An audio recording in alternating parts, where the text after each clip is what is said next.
My entitled family wants to take my food truck and give it to my sister's unemployed husband, saying they need it more than I do. Before continuing the story, let us know in the comments which city you're watching from.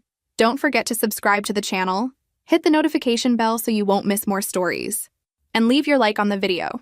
I never thought I'd be the kind of person who lost everything, but March 2020 changed that faster than I could process. I was 32, working as an events coordinator at a mid-sized hotel downtown.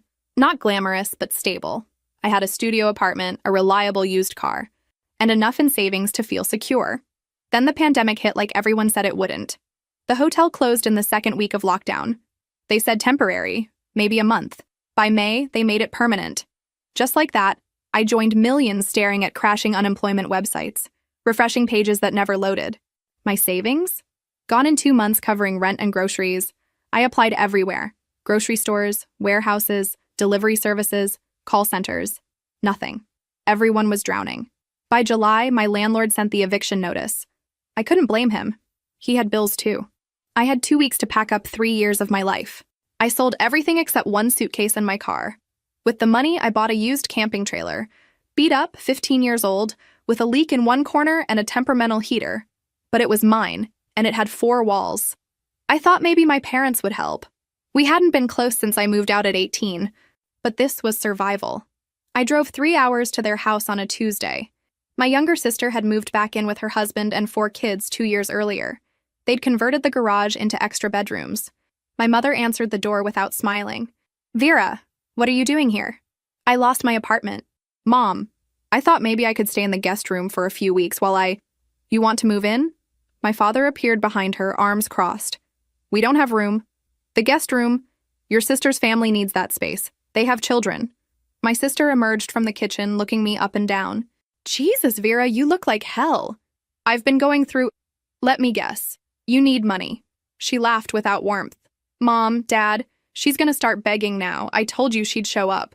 "I'm not begging, I just lost everything, and I thought family..." "Might what? Enable you?" My father cut in. "You're 32. Figure it out. Your sister has 4 mouths to feed and she's managing. She's living here rent-free," I said, voice shaking. "That's different. She has children. You're just... you." My mother waved dismissively. My sister's husband came outside holding their youngest. He looked at my trailer and laughed. "Holy shit, you're living in that thing?" "It's temporary." "It's pathetic," my sister said, turning to her kids. "See this? This is what happens when you don't plan ahead. Auntie Vera made bad choices." I felt something break inside me, quiet, like a wire pulled too tight. "I need to go." "Probably for the best," my father said. "We can't have vagrants hanging around. What would people think?" I got in my car. Nobody said goodbye. I sat there 5 minutes before I could see clearly, watching them close the door like I'd never existed. That night, I parked in a Walmart lot 3 towns over. I couldn't go back to my old city. Too expensive. Too many memories. I heated a can of soup on a camping stove and ate it in the dark, listening to someone argue 2 rows over. This was my life. A car, a trailer, $800. I cried for the first time in months. Then I stopped, because crying wouldn't change anything. I needed a plan. Not for tomorrow, for right now. First, find somewhere safer to park. Second, charge my devices without draining my battery. Third, keep applying for jobs. Every day, no matter how hopeless. By 2 a.m., I'd researched gym memberships for showers, truck stop outlets for charging, and safe parking lots. The next day, I signed up at Planet Fitness. $20 a month for showers, bathrooms, and electricity. The smartest decision I'd made in weeks. I fell into a routine. Different parking lot each night. Dawn wake up, gym for shower, library for Wi-Fi and applications, grocery lot for lunch, more applications. Drive around, find parking, sleep, repeat. Some nights were okay. Some were terrifying. Drunk people banging on my door at 3 a.m., screaming matches nearby. I learned to sleep with pepper spray in one hand, keys in the other. 3 months in, I'd been rejected from 74 jobs. I'd lost 15 pounds I couldn't afford to lose. But I hadn't given up, because giving up meant my family was right about me, and I'd die before I let them be right. Living in parking lots gave me too much time to think, too much time to remember things I'd spent years trying to forget. The memories came back in pieces, usually at night when I couldn't sleep. I'd lie there in the dark, listening to my trailer creak, and suddenly I'd be 7 years old again, watching my parents smile at my sister in a way they never smiled at me. I was 5 when she was born. I don't remember being jealous. I remember being excited to have a sister, someone to play with. But from the moment they brought her home, something shifted. The air in the house changed. I became background noise. My mother would hold her for hours, cooing and singing. When I asked to hold her, she'd say, "Be careful, Vera, don't drop her." Like I was clumsy, careless, like I couldn't be trusted with something precious. By the time my sister could walk, the pattern was clear. She got the bigger bedroom. She got new clothes while I wore hand-me-downs from cousins. When we both wanted the same toy, they bought it for her and told me I was too old for that anyway. I learned quickly not to complain. Complaints made them angry. "You're the oldest. You should know better. Stop being selfish." The worst part wasn't the inequality, it was the pretending.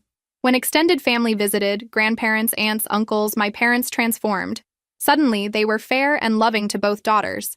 They'd include me in conversations, buy me treats alongside my sister, make sure we both got equal attention. The moment the relatives left, the mask dropped. I remember one Thanksgiving when I was 12. My grandmother noticed I didn't have a winter coat while my sister had 2 new ones. She asked my mother about it quietly, but I heard. My mother laughed it off, said I'd grown out of mine recently and she just hadn't had time to shop yet. She bought me a coat the next day. Clearance rack, wrong size, just to keep up appearances. That's when I realized they knew exactly what they were doing. This wasn't neglect, it was deliberate. My sister learned the game early. She understood she was the favorite, and she used it. If I took a toy she wanted, she'd scream until my mother came running. If I defended myself when she hit me, I'd get punished while she got comforted. She'd break my things and say it was an accident. My parents always believed her. By the time I was 14, she was 9 and had perfected the art of manipulation. She'd provoke me until I snapped, then run crying to our parents. Every time I was the villain, the angry older sister who couldn't control herself, the problem child. "Why can't you be more like your sister?" my mother would ask. "She never causes problems." I stopped trying to defend myself. What was the point? They'd made their choice years ago. The day I turned 18, I was still finishing high school. I came home from school to find my belongings in trash bags on the front porch. My father was waiting outside. "You're an adult now. Time to figure out your own life." "I'm still in school," I said, not quite believing what was happening. "I graduate in 2 months. You can finish from wherever you end up. We need the room." "For what?" He didn't answer. Just went back inside and closed the door. I found out later they converted my bedroom into a playroom for my sister. She was 13. She didn't need a playroom. She just wanted my space. I spent the last 2 months of high school sleeping on friends' couches, rotating every few days so I wouldn't wear out my welcome. I kept my clothes in my car, the beat-up sedan I'd bought with money from my part-time job. I showered at school before anyone else arrived. I studied in the library until it closed. My parents didn't come to my graduation. My sister posted photos from a theme park that weekend. They'd taken her to celebrate the end of my childhood, apparently. I got into a state university with partial financial aid, worked 2 jobs to cover the rest, and moved 3 hours away. For 4 years. I barely spoke to them. They'd call on holidays, brief and perfunctory. I never visited. My sister would occasionally text asking for money or favors. I stopped responding. After graduation, I stayed in the city, built my own life. I thought I'd moved past it. I thought I'd healed. But sitting in that trailer, rejected and alone, I realized I'd just been avoiding the truth. My family never loved me. Not really. I was an inconvenience they'd tolerated until I was old enough to dispose of. And when I showed up desperate and homeless, asking for basic human compassion, they couldn't even pretend for my sake. My sister's words echoed, "This is what happens when you don't plan ahead." No. This is what happens when your family teaches you that you don't matter, that asking for help is shameful, that you're fundamentally less deserving than someone else for reasons you'll never understand. I was 32 years old, living in a parking lot, and I finally understood. I'd been preparing for abandonment my entire life. They'd trained me for this moment. They just hadn't expected me to survive it. But I would. Not for them. Despite them. Because proving them wrong was the only revenge I had left. Month 4 of living in my trailer. I finally caught a break. A warehouse 40 minutes outside the city needed someone for inventory management. The pay was barely above minimum wage. The hours were brutal, and nobody else wanted it. Perfect for me. I showed up to the interview in clothes I'd washed in a gym sink. The manager barely glanced at my resume. "You have reliable transportation?" "Yes." "Can you start Monday?" That was it. No questions about my experience or education. He just needed someone who'd show up. I did more than show up. I worked like my life depended on it, because it did. First week, I parked my trailer in the far corner of the employee lot.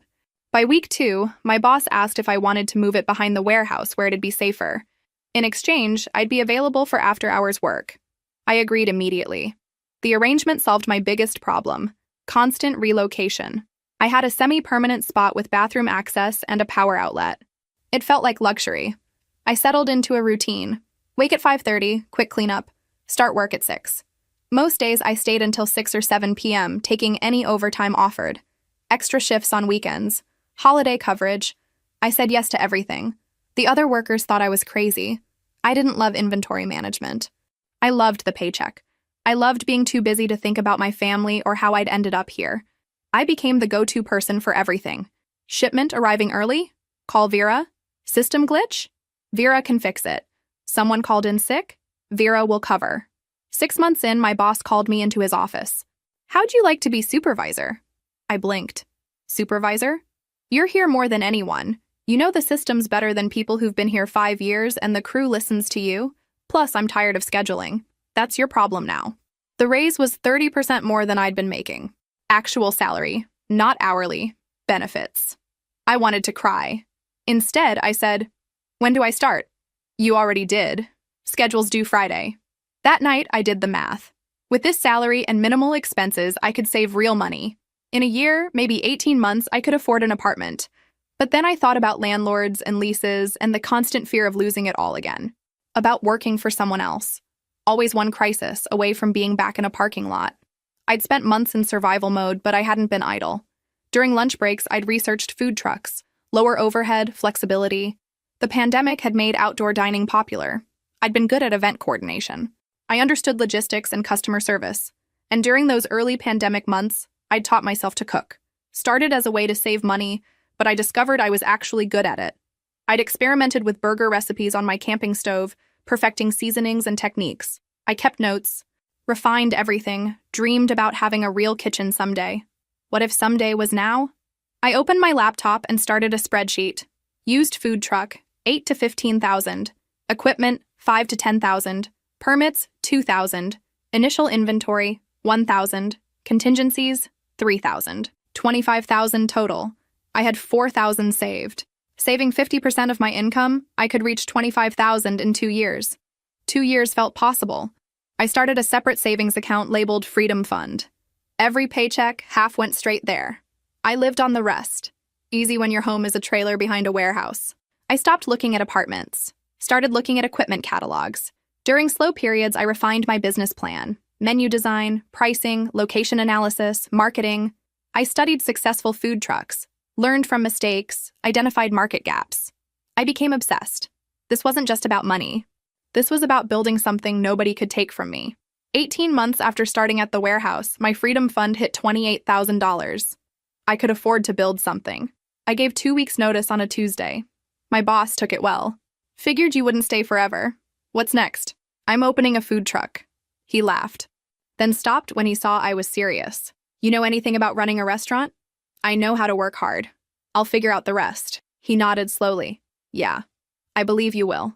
My last day, the crew surprised me with a goodbye cake. For the first time in years, I felt like maybe I belonged somewhere. But I was ready to belong to something I built myself. Finding the right trailer took 3 months. I must have looked at 50 listings.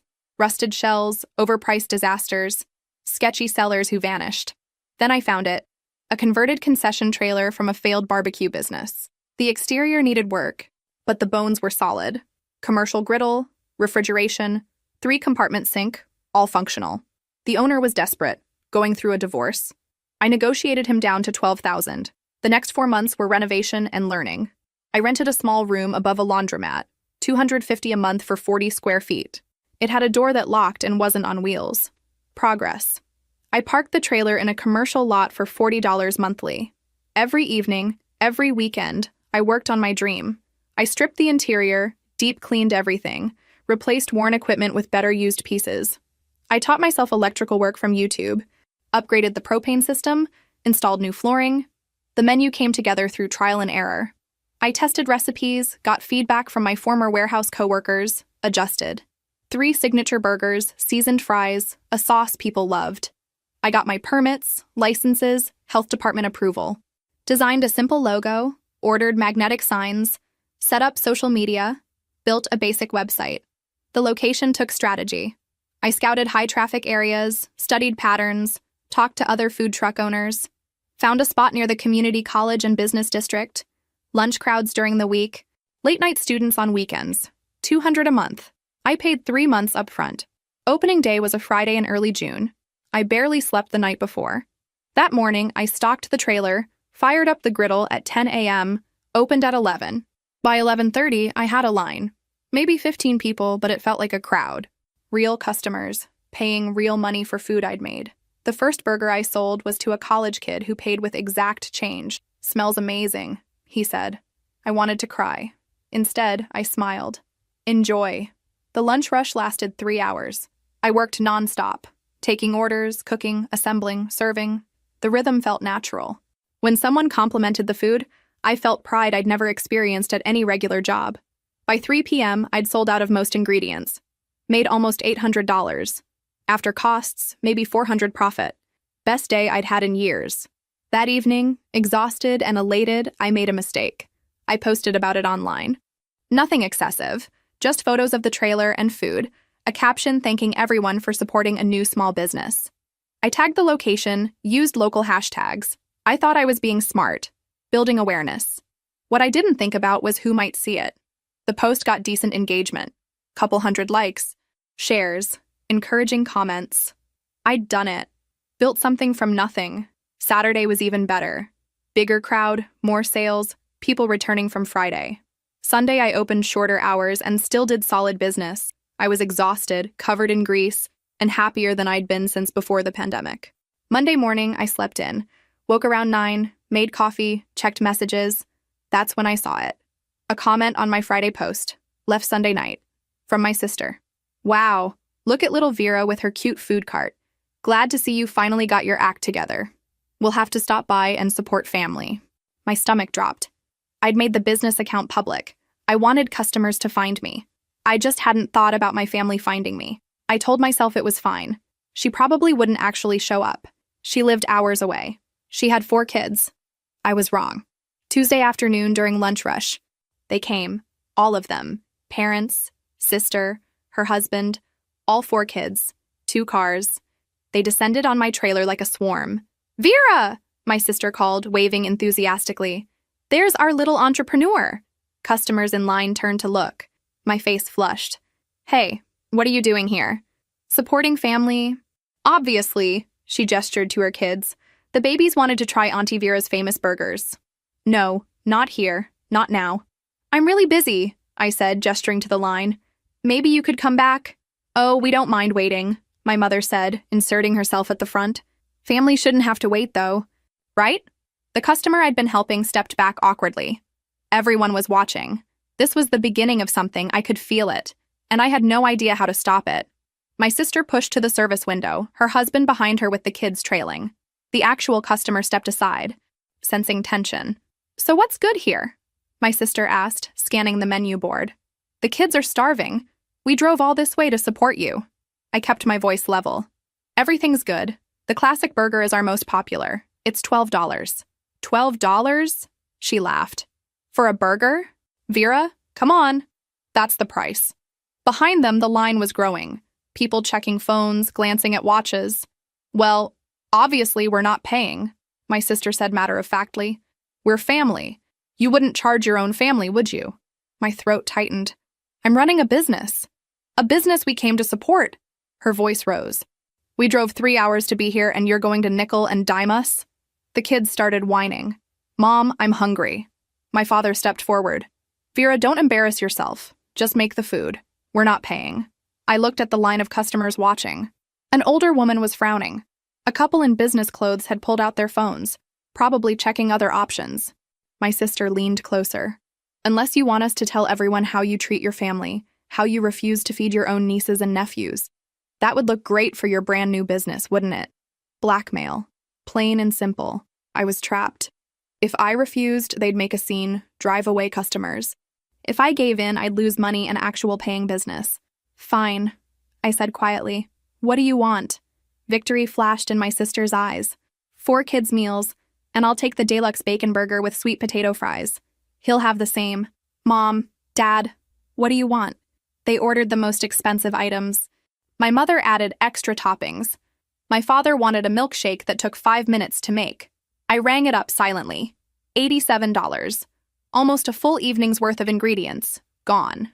And actually, my sister added, can you make mine without onions? And make sure the kids' burgers are well done. I nodded. Jaw clenched. Behind them, 2 people left the line. Just walked away. It took 20 minutes to prepare everything.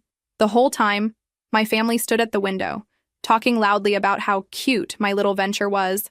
Remember when she wanted to be an event planner? My sister said. At least now she's found something at her level. I packaged their food in silence. Handed it through. Thanks, sis. My sister grabbed the bags. This is what family does, right? We support each other. They didn't say goodbye, just took the food to a nearby picnic table and spread out. The next customer stepped up. Sorry about the wait, I said. No worries. She glanced at my family. For what it's worth, that was messed up. I wanted to thank her, but my throat was too tight. I just took her order. The rest of lunch felt off. A few customers asked if the family drama was regular. One guy joked, do I get the family discount too? By 3 p.m., I'd made about $400, not including the $87 I'd lost. They'd left around 1:30, leaving crumbs and sauce stains on the picnic table. That night in my room, I tried to convince myself it was one time. They'd gotten their free meal and would leave me alone. But I couldn't shake the look in my sister's eyes when she realized she had leverage, when she understood that threatening my business gave her power. I'd spent years building distance from them, years creating a life where they couldn't hurt me. And in one afternoon, they'd found a way back in. I pulled up my business social media. My sister had posted a photo, tagged my account. Visiting my sister's new burger stand. Family supporting family. The comments were positive. People saying how sweet it was, how lucky I was, if they only knew. I checked analytics. That post had driven traffic, new followers, people wanting to try it. My family was using my business for clout, taking credit for supporting me while costing me money. And I couldn't call them out without looking like the bad guy. They'd built their lives on the narrative that they were good and I was difficult. If I said they'd extorted free food, who would believe me? I'd look petty, ungrateful. They knew that. They'd always known that. I turned off my phone and stared at the ceiling. Tomorrow was Wednesday.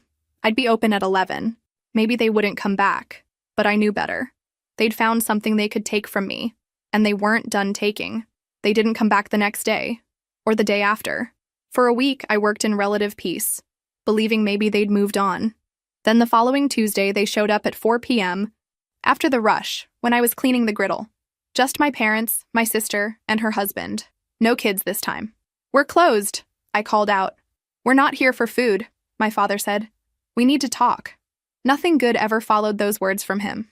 I locked the trailer and met them at a picnic table, staying standing. They all sat, forming a united front. So, my sister started, we've been thinking about your success here. It's really impressive what you've built. I waited. There was always a but with them. The thing is, her husband said, I recently lost my job. Company downsized. And with 4 kids, it's been rough. I'm sorry to hear that, I said flatly. We were thinking, my mother said, since you have this food truck and you've proven the concept works, maybe you could help out the family. Help out how? My sister leaned forward. Well, he needs work. You have this successful business. What if he ran the truck for a while? You could go back to a regular job, something stable. He'd run this and... No. The word hung in the air. Vera, don't be hasty, my father said. Hear us out. I already heard you. The answer is no. You're not even going to consider it? My sister's voice rose. My husband needs work. My children need to eat. And you're sitting on a business you barely started. I built this from nothing, I said, my voice shaking. I saved for 2 years. I did all the work. This is mine. Family helps family, my mother said.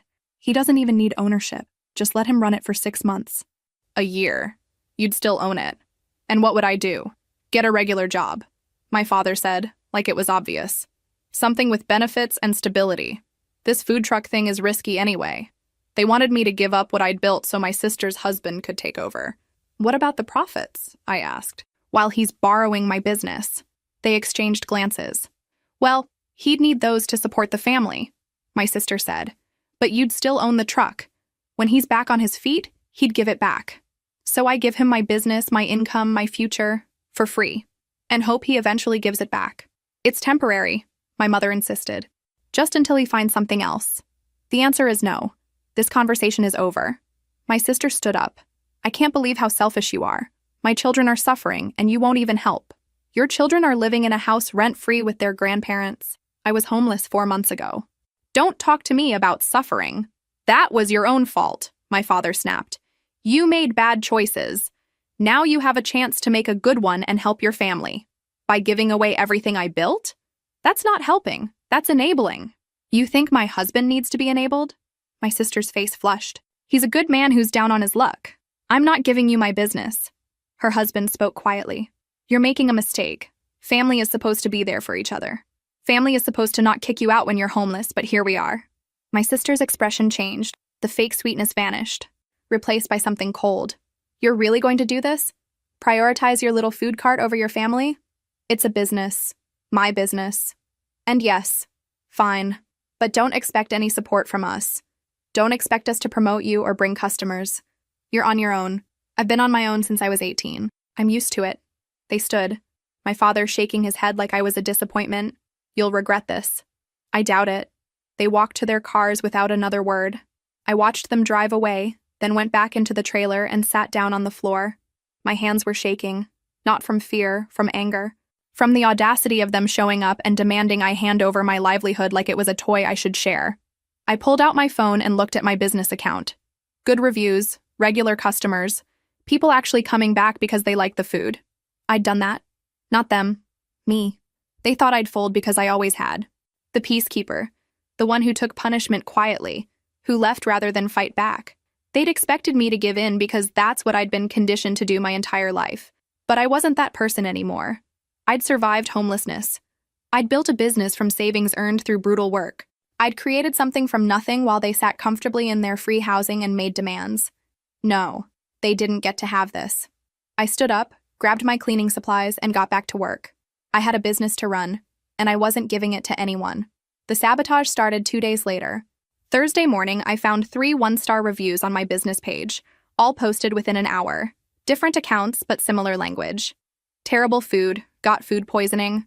Worst burger I've ever had. Rude owner, unsanitary conditions, avoid. Brand new accounts, no other reviews, no profile pictures. Fake.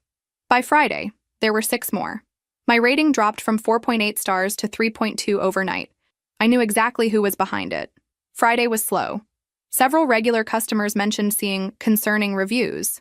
I assured them they were fake, but I could see doubt in their eyes. Saturday evening, my sister posted publicly. A customer showed me. It's heartbreaking when family turns their back on you. My husband lost his job, and I reached out to my sister who owns a successful business.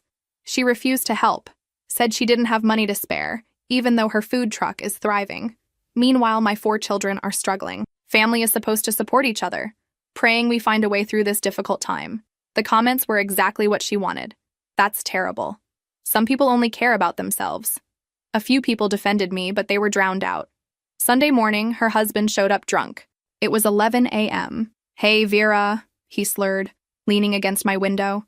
Heard business is slowing down. Karma's a bitch, huh? Customers in line stepped back. A mother pulled her child closer. You need to leave, I said, phone already in hand. Or what? You'll call the cops on family? Last warning. You think you're better than us. Think you're so special with your little truck. But you're nothing. I hit record. I'm documenting this. You're harassing me at my place of business while intoxicated. Leave immediately. His expression shifted when he saw the camera. Whatever. This place is a joke anyway. He stumbled off. 2 customers left the line. That afternoon, I made a decision. I'd been silent too long. Silent when they kicked me out. Silent when they rejected me while homeless. Silent through the extortion and sabotage. Enough. I opened my laptop and wrote. Not a rant, just truth. Clear, factual, documented. I wrote about being kicked out at 18, showing up homeless and being turned away, the free food extortion, the demand for my business, the fake reviews, today's harassment. I attached screenshots of fake accounts, photos of them taking free food, the harassment video. Then I posted it. I've stayed silent about my family situation for years, but recent events have forced me to speak up. This is what's really happening. The response was immediate. Within an hour, supportive comments poured in, people sharing their own toxic family stories, others condemning what mine had done. Relatives I hadn't spoken to in years reached out privately. My grandmother called crying, saying she had no idea. Cousins apologized. The fake reviews got reported en masse. By evening, most were removed. My sister's midnight response claimed I was lying, that I was making her look bad out of spite. But the evidence was public. People could see the truth. Monday morning, my parents called to yell at me. "You've embarrassed us," my mother said. "Everyone is calling asking questions. How could you do this to your family? How could you do what you did to me? We were teaching you responsibility, and you've thanked us by trashing us online." I posted facts. "If facts make you look bad, that's on you. Take it down," my mother demanded. "No. Vera, for 32 years I let you control the narrative. You told everyone I was the problem child. You hid how you treated me. I'm done letting you lie. You're going to destroy this family. You destroyed it long ago." I'm just finally admitting it. I hung up. The next days were chaos. Extended family took sides. My grandparents demanded answers. Aunts and uncles confronted them about decades of favoritism. My sister had a public meltdown on social media, posting increasingly unhinged rants until several people suggested she seek help. Her husband lost a job opportunity when the hiring manager found the harassment video online. My business? The fake reviews were gone. Real customers rallied with honest reviews and recommendations. People came specifically to support me after reading my story. By Thursday, I was busier than I'd been since opening. I felt lighter. Not happy. Exposing family trauma is exhausting, not satisfying, but lighter. Like I'd carried weight I didn't realize was there until I put it down. For the first time in my life, people knew the truth. Not their version. Mine. And I wasn't taking it back. 2 weeks of peace followed. Peace. Business was good. My family went silent. I started to believe the worst was over. I should have known better. It was Wednesday afternoon. I'd closed early for a supply pickup across town. The trailer sat locked in its usual spot. I got back around 4 p.m. and knew immediately something was wrong. The lock was broken. The padlock hung twisted and useless. The door stood ajar. I pulled out my phone, started recording, and opened the door. My sister's husband stood at my griddle, cooking. My sister sat at the prep counter. The trailer smelled like burnt meat. "What the hell are you doing?" They both jumped. My sister recovered first. "Oh, Vera, you're back early. We were just—" "Get out, now." "Hold on," her husband said. "We can explain. You broke into my business. Get out." My sister stood. "Okay, you're upset, but if you just listen, I'm calling the police." "Wait." Her husband stepped between me and the door. "Just hear us out." I kept my phone recording. "You have 60 seconds before I call the cops." "We're family," my sister said. "We're trying to help you." "By breaking my lock?" "We weren't stealing," her husband said. "We were showing you we could run this. We figured if you saw we could handle it, you'd reconsider." "Your offer to take my business." "To borrow it," my sister corrected. "Look, you've made your point. You can run a food truck, but my husband needs work." I looked around. Freezer open, towels scattered, griddle temperature too high. "You don't even know how to use this equipment." "We're learning," her husband said. "That's why we came early." "You were planning to open my food truck?" "Just for today," my sister said. "To show you it would work. You broke in and were going to sell food using my license, my permits, my ingredients. Well, when you put it like that, that's theft, fraud, breaking, and entering." My sister's expression hardened. "We're not criminals. We're desperate. The solution is obvious. The solution is you leave. Now." Her husband crossed his arms. "What if we don't? Then I call the police and have you arrested." "For what?" "We're family. We were helping clean." "With a broken lock? After I told you no?" "That was broken when we got here." "There are cameras," I lied. "Security footage will show exactly when you broke in." Uncertainty flickered across his face. "This is ridiculous," my sister said. "We're trying to help and you're threatening us?" "You broke into my business." I pulled up my phone and started dialing 911, slowly. "Jesus Christ," her husband muttered. "You're really doing this?" "Yes." They exchanged glances. "Fine," my sister finally said. "We'll go. But this isn't over." "Yes, it is. If either of you come near my trailer again, I'm filing a restraining order. You can't. Watch me. They left, my sister shooting me looks of pure hatred. The moment they were gone, I called a locksmith. Then I actually called the police. The officer took my statement, photographed the broken lock, reviewed my recording. He explained I could press charges for breaking and entering, criminal trespass, and attempted theft. Do you want to pursue this? I thought about years of abuse, being homeless and rejected, extortion and sabotage, them trying to steal my livelihood. Yes, I want to press charges. He nodded and finished his report.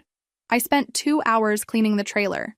They'd contaminated surfaces, left food out, mishandled equipment. I had to throw away some inventory.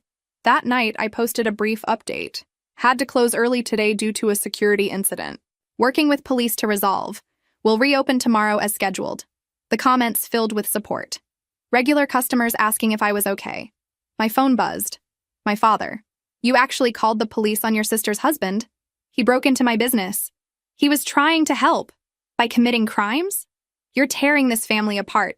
I didn't break into anyone's business. I didn't extort anyone. I didn't sabotage anyone. That's all you. If you don't drop these charges, you're dead to us. Dad, I've been dead to you since I was 5 years old. This doesn't change anything. I hung up and blocked his number. Then I blocked my mother, my sister, her husband. I was done. They could consider me dead. I'd been living as a ghost in their family my entire life anyway. At least now I'd be a ghost they couldn't touch. The video of the break-in went viral within 24 hours.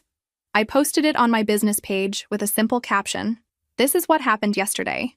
My sister and her husband broke into my food truck. Police report filed. People shared it. Local news picked it up. By Thursday morning, I had reporters calling. I gave one interview to a local station, showed the broken lock, the police report, the timeline. They aired it Thursday evening. That's when everything exploded. Extended family members I barely knew started reaching out.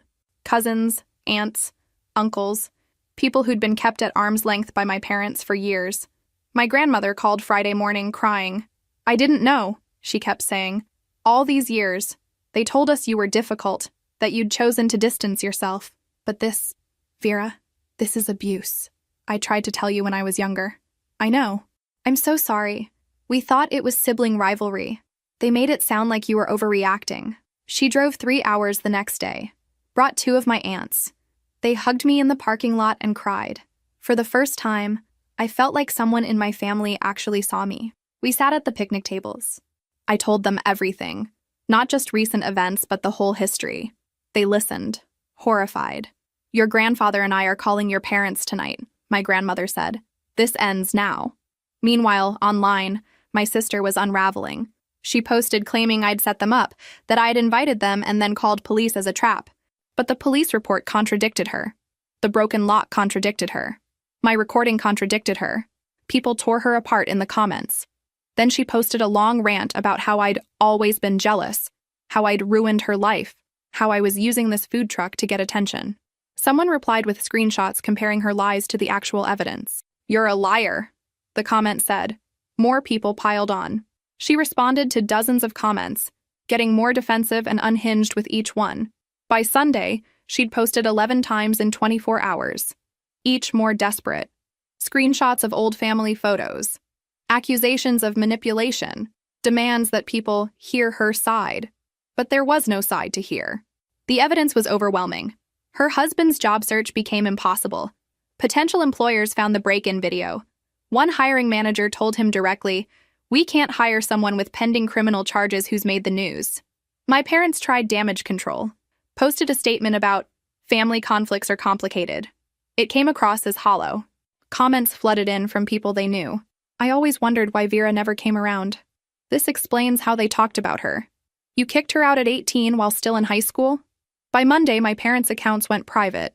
Too late. Screenshots had been shared, including ones where they'd disparaged me over the years. My sister made her accounts private too, but her meltdown had been archived. Tuesday, I got a message from a cousin I hadn't talked to in over a decade. I'm so sorry. We all thought you just didn't want to be part of the family. We had no idea. I'm sorry we didn't question it sooner. Similar messages came all week. Relatives apologizing for believing my parents' narrative. The family was splitting. Those who knew the truth sided with me. Those who refused to accept it circled the wagons. My grandmother called Wednesday. Your parents are being asked to step down from the church committee. Too many people are uncomfortable. And your sister? She's not doing well, Vera. That's not my problem anymore. I know. I'm not asking you to fix it. I just thought you should know. I appreciated she wasn't trying to guilt me into reconciliation. How are you holding up? She asked. Better than I've been in years. Business is good. I installed security cameras. I feel safe. Good. I'm proud of you. For building this life. For standing up for yourself. You're here now. That's what matters. Friday evening, a week after the break-in, I closed the trailer and sat on the tailgate watching the sunset. My phone buzzed. Another supportive message. Another family member apologizing. Another news article. I turned off the phone and just sat there. For 32 years, I'd been the family scapegoat, the problem child, the one who didn't fit. Now the truth was public, and I wasn't carrying that weight anymore. They were. And somehow, despite everything, I felt lighter than I'd ever felt in my life. 3 months passed. Fall turned to winter. Business stayed steady. I'd invested in a good heating system, and customers kept coming. I hadn't heard from my parents or sister since blocking them. Then my grandmother called in November. Your mother wants to talk to you. She asked me to reach out. No. She says she wants to apologize. Make things right. Your sister and father want to meet too. Grandma, I love you, but no. They don't want to apologize. They want something. Maybe. But what if they're genuine? If I agree to this and it's what I think it is, I'm walking out immediately. You understand that? I understand. We set it for a Wednesday afternoon at a diner halfway between us. Neutral territory, public, easy to leave. I arrived first, took a booth near the exit. They showed up 10 minutes later. My parents, my sister, her husband, they looked tired, worn down. Vera, my mother started as they sat. Thank you for coming. I didn't respond, just waited. We've had time to think, my father said. About everything. We want to apologize. For what specifically? They exchanged glances. For how we treated you growing up. We didn't realize how much we favored your sister. You kicked me out at 18 while I was still in high school. We thought you needed to learn independence, my father said. You gave my room to her as a playroom. Silence. We made mistakes, my mother said. We're sorry. We want to move forward. Be a family again. I looked at my sister. She was staring at the table. And you? She looked up. I'm sorry too. For the social media posts. For the fake reviews. For everything. Why now? Why after 3 months of silence? More exchanged glances. Things have been difficult, my mother admitted. The church situation. People asking questions. It's been hard. So you want me to fix your reputation? We just want to reconcile, my father said quickly. And? My sister took a breath. Why is... My husband still hasn't found work. The break-in incident keeps coming up. We're struggling, Vera. There it was. So you want me to hire him? Just maybe put in a good word somewhere? Or if you have connections, you want me to help the man who broke into my business. He made a mistake, my sister said. He's learned from it. Family shows mercy, my mother said. You showed mercy by dropping the charges. Family also doesn't break into businesses. We get it, my father said. We messed up. But you're successful now. Can't you help us move past this? I almost laughed. Successful? You have a thriving food truck, my sister said. I'm making enough to survive. After ingredients, location fees, permits, maintenance, insurance, and taxes, I clear maybe $2,000 a month on a good month. That's barely above minimum wage for the hours I work. They looked surprised. But surely you could... No, I can't. And even if I could, I wouldn't hire someone who committed crimes against me. That's so unforgiving, my sister said, voice rising. When did you become this person who can't show compassion? I became this person when my family taught me that compassion means letting people destroy you. We're trying to apologize, she said louder. People at nearby tables glanced over. You're trying to manipulate me. Again, this isn't an apology, this is a transaction. Would helping family be so terrible? My mother asked. I was family when I was homeless. You turned me away. We've apologized for that, my father said. No, you said you were teaching me independence. That's not an apology. That's justification. The waitress came. I ordered coffee. They ordered meals. When she left, my sister tried again. We're trying now. Doesn't that count for something? It would if you meant it. But you're only here because you need something. If your husband had found a job, if your social life wasn't affected, would you be here? Silence answered me. That's what I thought. My mother's eyes teared up. We're your family, Vera. You stopped being my family a long time ago. You just didn't like dealing with the consequences.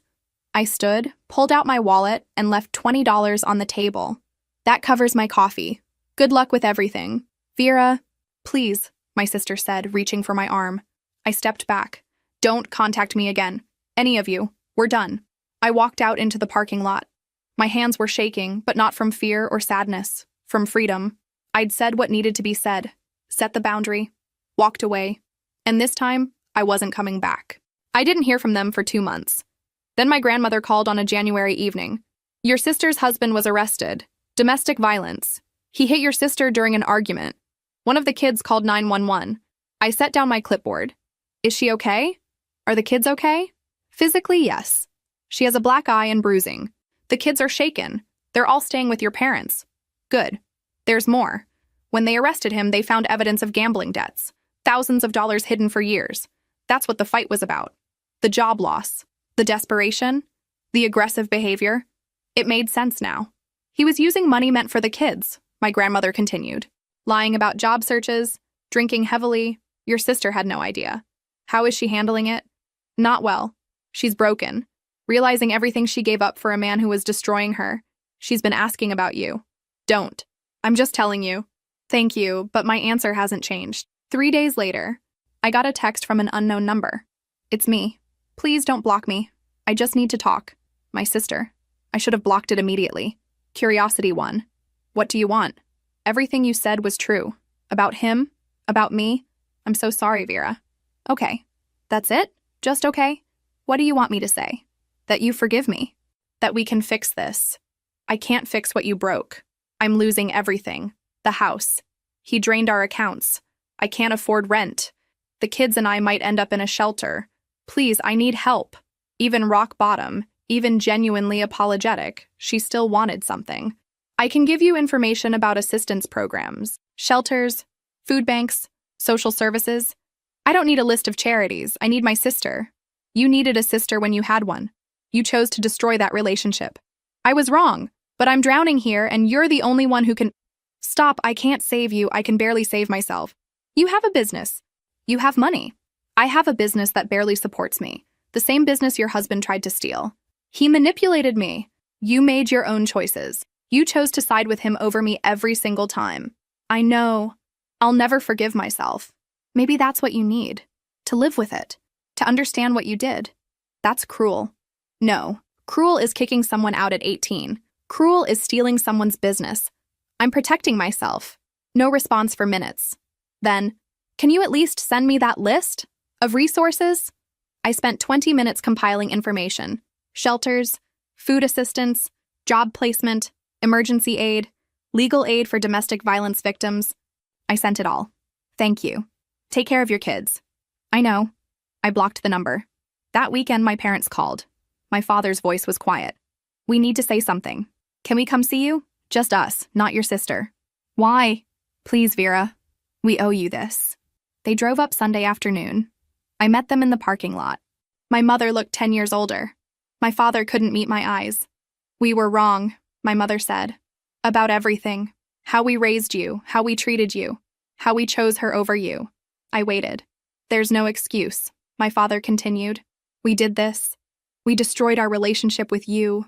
We nearly destroyed you. You did destroy parts of me. I just rebuilt them without you. We know. We see that. My mother's voice cracked. You're strong and successful and independent, and you did it despite us. And she started crying. My father took over. We're sorry. Truly sorry. We don't expect forgiveness. We don't deserve it. We just needed you to know that we finally understand what we did. I looked at them. These people who'd shaped my childhood, who'd taught me I was less than, who'd abandoned me when I needed them most. Okay, I said. Okay? I hear you. I believe you mean it. But it doesn't change anything. The damage is done. We know. I'm doing well now. I'm happy. I built a life I'm proud of. And that life doesn't include you. My mother nodded, still crying. We understand. I hope you find peace with this. But I can't be part of that process. Can we at least know how you're doing? Through your grandmother, maybe? Maybe, if she wants to share. But don't expect updates or visits. This is goodbye. My mother stepped forward like she wanted to hug me, then stopped herself. We love you. We always did. We just did it so badly that we destroyed it. I know. They got in their car. My father rolled down the window. We're proud of you. For what it's worth. It's worth something, just not enough. They drove away. I stood there for a long time. Then I went back into my trailer and got back to work. Spring came, and with it, change. Business had been steadily growing. I had regulars, students, office workers who made my burgers part of their routine. By March, I was turning away customers during peak hours. I couldn't keep up alone, so I hired someone, a college student named Marcus who needed flexible hours and had restaurant experience. He was reliable, respectful, good at the job. Having help felt like progress. In April, I signed a lease on a second location downtown. Better foot traffic, higher prices. I bought another trailer, refurbished it, opened in May. The day I cut the ribbon, my hands shook. 2 years ago, I'd been homeless. Now I had 2 food trucks, 3 employees, and enough income to save money. My grandmother came to the opening. So did my aunts, cousins, customers who'd become friends. Near the back, I saw my parents. They'd come quietly, just watching. When I caught my mother's eye, she smiled. Small, sad, proud. I nodded. They left after a few minutes. It was enough. June brought another milestone. An apartment. Not a room above a laundromat. An actual 1-bedroom with a real kitchen and bathroom. Moving in, standing in my empty living room, I cried from relief. Through my grandmother, I heard about my sister. She'd divorced, found work as a salon receptionist, moved into a small apartment with her 4 kids. She was managing, rebuilding. In July, she asked through my grandmother if her kids could visit. Not her, just the kids. I thought about it for a week before agreeing. Supervised, grandmother present, 1 hour.